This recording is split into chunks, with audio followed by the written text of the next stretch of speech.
The Arizona Cardinals put out an absolute masterclass against a Super Bowl contender on the road in the Philadelphia Eagles to get their fourth win of the year. Let's talk about it. You are Locked On Cardinals, your daily Arizona Cardinals podcast. Part of the Locked On Podcast Network, your team every day.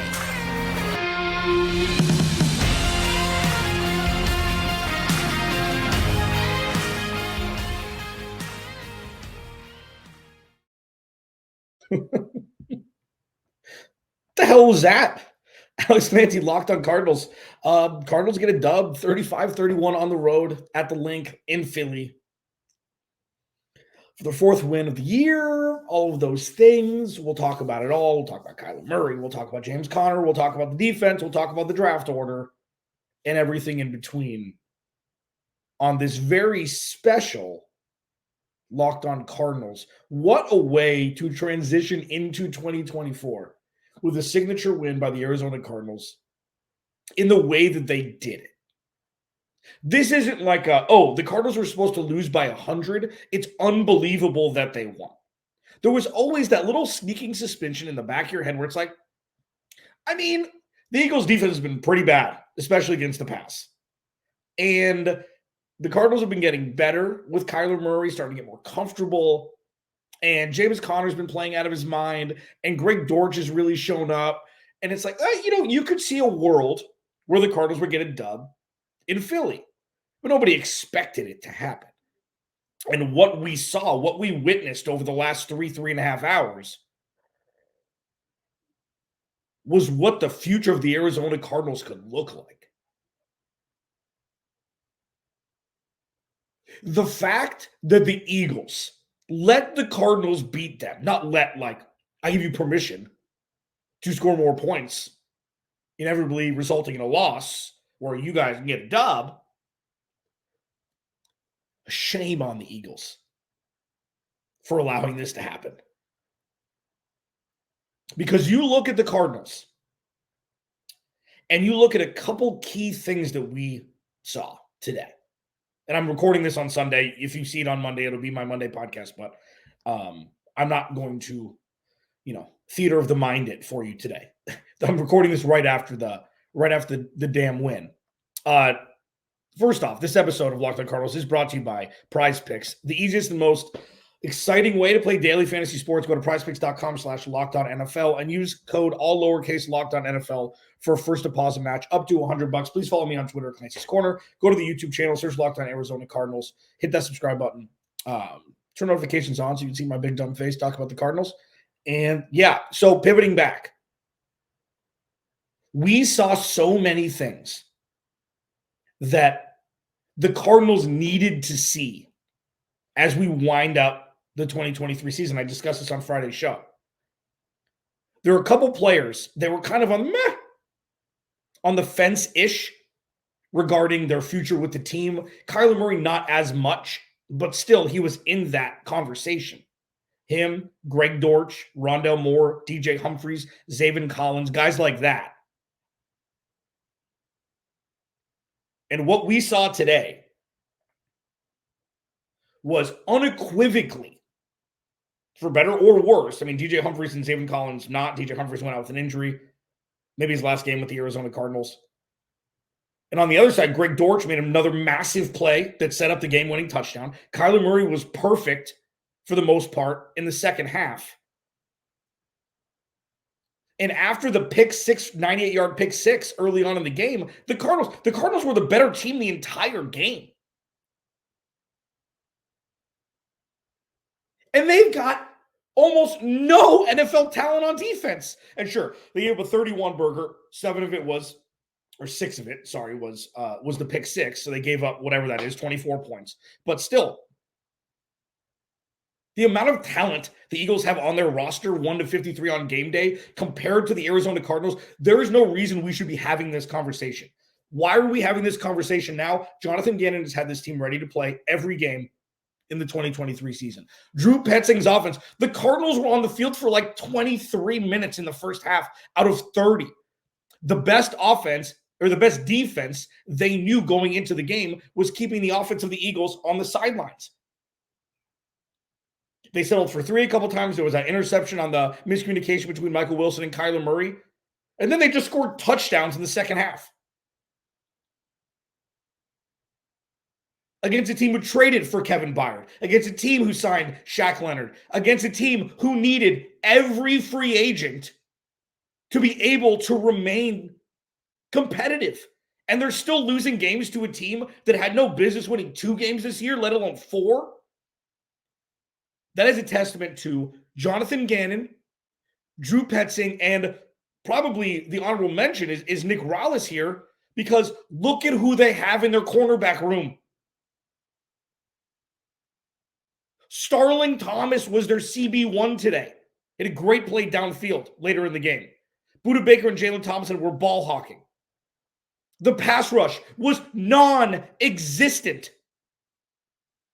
And the Arizona Cardinals found a way to win because they knew that the best defense against the Philadelphia Eagles was milking the bleep out of the clock. And they did. And it was fascinating to watch. It was fascinating to watch in a season with so much uncertainty surrounding the quarterback position. And if we're starting to see a transition from, it's all quarterback, all passing yards, to defense is resurging and the run game's resurging. The Cardinals played old school smash mouth football against a team with that front 7 of Fletcher Cox and Jalen Carter and Haason Reddick and Nolan Smith played linebacker. What? And Josh Sweat. And you've got an offensive line of DJ Humphries and Elijah Wilkerson on the left side. Is Jalti Furholt's first year with the Cardinals. Will Hernandez, who's been an unsung hero this year, and a rookie playing right tackle. And Kyler Murray had all the time he needed for the most part today. This wasn't about talent. This was about the Arizona Cardinals wanting it more than the Philadelphia Eagles, when everything told them that winning a game would not be beneficial come 2024.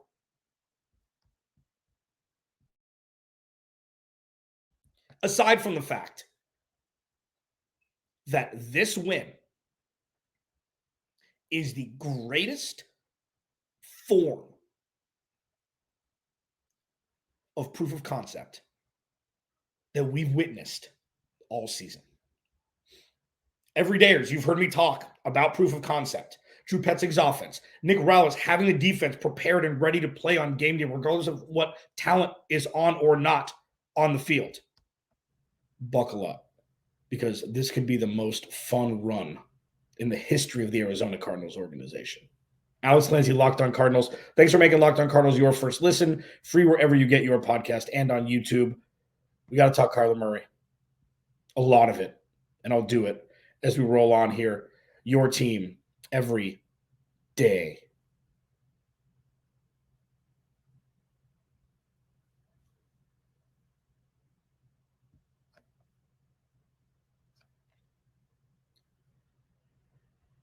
This episode of Locked On Cardinals is brought to you by Prize Picks. Prize Picks is daily fantasy made easy. Okay? That's it. You pick 2 or more players, pick more or less in their projected stats, and you can win your cheese. You can win up to 25 times your money. Okay? If you want to play alongside some of Prize Picks' favorite players like rapper Meek Mill and comedian Andrew Schultz, you can now find their plays and community plays under the promos tab of the app to view entries from some of the biggest names in the Prize Picks community every week. They offer a reboot policy, which is badass. So, like, say somebody gets injured, it'll take it out of the actual amount of projected stats that you choose to string together. It's awesome. They've got you covered there. Go to prizepicks.com/LockedOnNFL and use code LockedOnNFL for a first deposit match up to $100. Go to prizepicks.com/LockedOnNFL and use code LockedOnNFL for a first deposit match up to $100.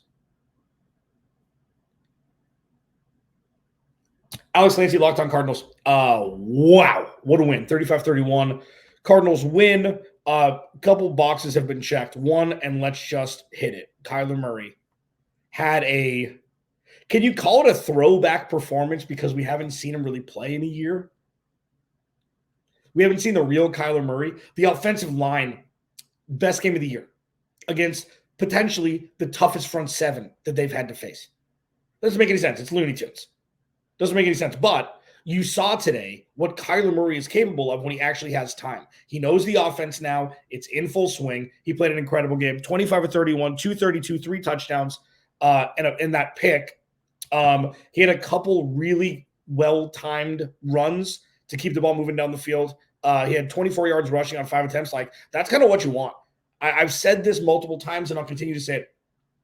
Kyler Murray doesn't have to put up 400 yards and 4 total touchdowns for him to be effective and for him to, deserve that big contract. Just go win games. That's it. And what he did today, in my opinion at least, was throw away any doubt casted on if he's the guy or not. And he's not going to be perfect. He's going to make you want to pull your hair out sometimes. But so do 20 other quarterbacks, if not more, in the NFL. Josh Allen does. Jalen Hurts does. Joe Burrow does at times. Patrick Mahomes does at times. Like, everybody is subjected to making their head coach pull hair out at times because they're human beings and they play the toughest position in sports. Okay, and if you want to talk about goalie or hitting a baseball, whatever, like, this is a football podcast. So when you look at what Kyler Murray did, in the way that he did it, started a little rusty early on. They've had very good drives, first drives. I think 3 out of the 6 games he's played, they've had good first drives. A couple touchdowns, one against San Francisco, one against Houston. And then you kind of see the second drive, it's like, ooh, what's this offense doing? But if you can run the ball like they did, I think over 200 rushing yards. Again, 232. Nope, I lied. 221. If you can rush the ball like that, Kyler Murray is going to be able to eat a lot more easily than if he can't. And what Kyler Murray showed today was when he's great, he's among the top quarterbacks in the league. Well, when any quarterback's great, any quarterback can have a good day. It's different. Because we've seen that potential. We've seen those oh my God moments, as I call them. We've seen Kyler Murray at the tip top of what any head coach, owner of the team, GM, would want their quarterback to play like. We've seen it. You don't see that from every quarterback that's ever played. You never seen that from Andy Dalton. You never seen it. He did have a pretty good playoff run there, getting to the playoffs. But, you don't see the fantastical from just every quarterback because they're a starting quarterback. We've seen that from Kyler Murray. And yes, the Eagles' defense is porous. But they still had no business being in this game, the Cardinals. They didn't. They were more prepared. They wanted to win more than the Eagles did. And Jonathan Gannon walked in there, hugged Nick Sirianni, and said, game on. How are you feeling about Jonathan Gannon now? For those that were questioning. Jonathan Gannon, as I've stated multiple times on this show, he may not be the best there was to offer this offseason for aspiring head coaches or new head coaches to fill holes. But he was the best choice for the Arizona Cardinals, and that's all that matters. And it starts with Kyler Murray. His complete attitude has changed, Kyler has, in winning or losing. He respects his head coach. He's transitioning to being the true leader of this team. And, it's not like just because he hasn't been up until this point, it doesn't mean that a quarterback must be the bona fide leader of a team. Ask Ray Lewis who the leader of his teams were. Ask Patrick Willis when he was with the 49ers, who the leader. It was them. It doesn't have to be the quarterback.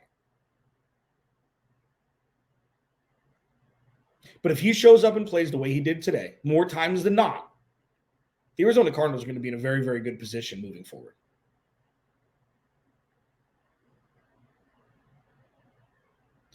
I'm going to pivot in the next segment to talk about the ramifications of this win because they are grand. I know there's still 1 week left to play, but there have been ramifications. There were ramifications after this win by the Cardinals. But I'm here to tell you, as I've said multiple times, it's okay if you've got a QB1. Locked on Cardinals, your team every day.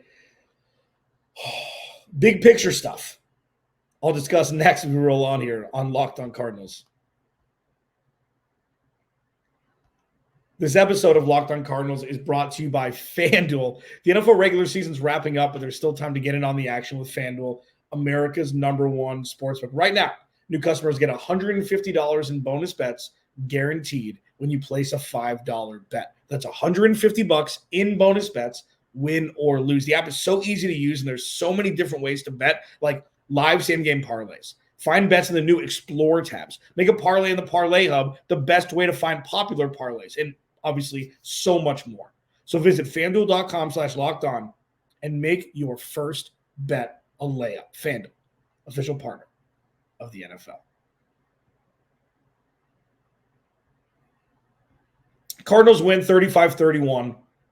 They put up 29 second half points. James Conner, 28 for 128 to score. He tacked on a receiving touchdown as well. Michael Carter, 7 for 61. The dude, he may be playing his way into RB2. And if the Cardinals are able to find RB2 because the Jets didn't have room for him, like, I didn't understand the draft pick when they drafted him. Okay, so for those that don't know about Michael Carter, he and Javonte Williams were the backfield at North Carolina with Sam Howell as the quarterback. And they would run roughshod. They ran roughshod all over college football. Javonte Williams got the buzz, but Michael Carter was no slouch either. And he was drafted by the Jets.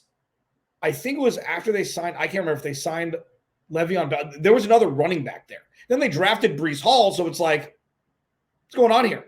Ended up being collateral damage. And he's played well for the Cardinals when given the opportunity. And if the Cardinals can have that thunder and lightning with James Conner and Michael Carter, if he ends up becoming an integral part, I promise I will not call them thunder and lightning. I promise I won't. I promise. It's one of the things that pisses me off more than anything. Ron Dane and Tiki Barber can have that, okay? I'm not calling any damn 1-2 punch thunder and lightning. You can get your cliches elsewhere. So, now the Cardinals, after that win and the New England Patriots and Washington Commanders loss, have dropped to the number 4 spot in the draft order in 2024. And for those, really quick, if you're looking at Tankathon or whatever, and I'll do more in-depth on Tuesday with this as I do Tankathon Tuesday, the first tiebreaker, which is usually all you need, is strength of schedule. But it's not what you think. The weaker strength of schedule. So say two teams, so the Cardinals, New England, and Washington all have 4 wins, okay? The team with the weakest strength of schedule, with that win total, gets the higher draft pick towards number 1, higher. Why is that? Well, why wouldn't it be? Because that means that they're the worst team because they have a worse schedule and they have only that amount of wins. It kind of put my head into a pretzel, but that makes sense. So that's the lower strength of schedule. So it's like, opposing teams have a 5-1-6 win percentage. The Cardinals, the teams they play, have a 5-4-7 win-loss total. And I'm just making these numbers up. The team with the 5-1-6 strength of schedule against will get the higher towards the top pick to tiebreak because they are in essence a worse team because they play worse teams and still have only that amount of wins. Anyways, they dropped to 4. Okay, there's still one game left. They play in Seattle. I don't know if they're going to play Kyler Murray in Week 18. I don't know. This is still very fresh. I mean, obviously, New England and Washington both have a game to play. But the Cardinals picking at 4 first makes... I'll talk about this more on Tuesday. I think it's better. I think it's better. Now, if they jump back up to 2 or 3, cool. But it's going to kind of force their hand either to trade back for somebody who wants Jaden Daniels maybe at 4, or just draft their offensive line with their left tackle for the future, or their right tackle for the future. It depends on what happens with Paris Johnson. Paris Johnson played an absolute perfect game today. Again, against some of the toughest fronts the NFL has to offer. Paris Johnson Jr. has held up, and the Cardinals found themselves their star at 6 overall while getting a first-round pick in 2024. The future is very bright for the Arizona Cardinals, okay? And this isn't me going through an entire year of doldrums, of abstract conversations because the Cardinals were going to lose a whole bunch of games this year and then finally have Kyler Murray just have a blowout game against the Eagles in a victory on the road. That's not like a massive overcorrection. What this is, as I stated earlier in the show, this is the proof of concept that meant more than anything else. Double-digit favorites on the road, a team that has everything to play for, and you go in and you're the better team for the majority of the game and get a win. This wasn't like there was a pass interference call in the last drive, which was pass interference. So Cardinals should have gotten that. The Cardinals showed that they were mentally tougher today than the Eagles. The talent gap between the Eagles and the Cardinals is off the scale. You can't quantify it because it's so great. And they took him punch for punch, pound for pound. Got it done. This is massive. Coming from the last 4 years of ineptitude with Steve Keim and Cliff Kingsbury, to see a win like this is a game that the Cardinals would have lost if they were Philly with Cliff Kingsbury. If they were the odds-on favorite, they would have lost because the mental, just wasn't there. They weren't prepared. They weren't ready to play. It's coaching. That's what Jonathan Gannon and Drew Petzing specifically showed today. And the Cardinals' talent, the talent that they do have, showed out, balled out, and got a win. Happy New Year. I will talk to you on Tuesday. From the bottom of my heart, you make every day better for me. It's by watching and listening to this podcast. Alex Clancy, Locked on Cardinals. I'll talk to you on Tuesday.